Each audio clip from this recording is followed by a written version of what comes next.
if you could please allow some, I don't know how many questions you have left, but I know that there's other people who are wishing to ask questions.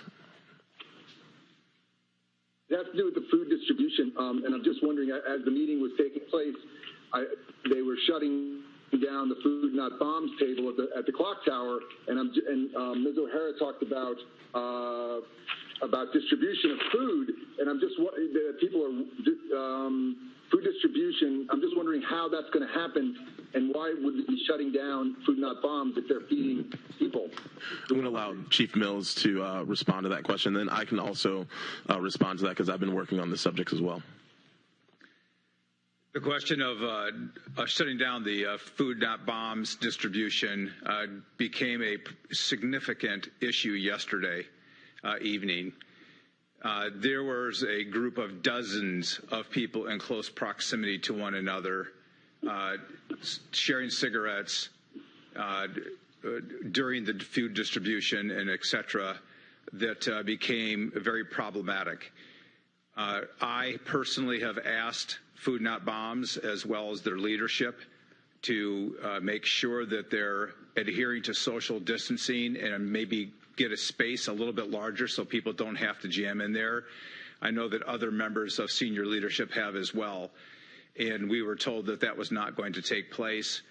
And so because of what took place last night, a significant gathering of people, I cautioned Mr. Mchenry today via letter and told him to cease and desist being in that location. It's specific to that location. And I just received an email from his attorney saying that he would comply with that.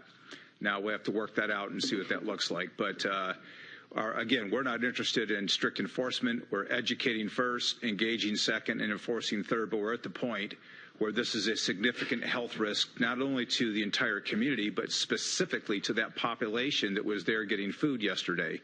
It was not a good scene, and numerous people contacted me today. I don't disagree with you. I think it's fine, but do we offer him another place where he could set up that would have the proper social distancing? I'll just mention that last week I went and to meet with Keith Mchenry from Food Not Bombs, and at that point in time, the city was willing to and offered a space up by the county intake at 701 Ocean Street. At that point in time, Keith Mchenry also mentioned whether we could allow him to stay at the clock tower over the weekend while he opened up the other site so that he could, when people came to the clock tower, he could direct them to the other site, and we agreed to doing that. However, when I had subsequent conversations with Keith Mchenry, he mentioned that he wanted everyone to have a hotel voucher before he would move to that other site. And given that we didn't have those resources at that time, we were unable to make that request, and he decided that he was not going to move. And and regardless of that, we continued to allow him to serve food at the clock tower through the weekend. But given the situation that happened yesterday, I also received numerous emails about the gathering that was taking place there. And given what the chief said, if organizations aren't going to respect the social distancing, then that's a big problem for the community. Thank you, Mayor. I'll also follow up with that to say that since your question was about food distribution, I've been actively reaching out to the faith community and to a number of organizations, including Community Bridges Meals on Wheels program and also Second Harvest Food Bank, to see how we can start coordinating food distribution within the community. In addition to that, our Vice Mayor Myers and Supervisor Coonerty have also been looking into, Vice Mayor Myers in particular has been looking into senior hours at grocery stores, and Supervisor Coonerty has reached out to Gray Bears and other organizations. So we're all working together to try to see what can be done around that piece of food distribution. And we were hoping to include Food Not Bombs within that conversation, but it doesn't seem like they're very interested in working with the city at this point in time. So, and I'm going to pass it over to the city manager.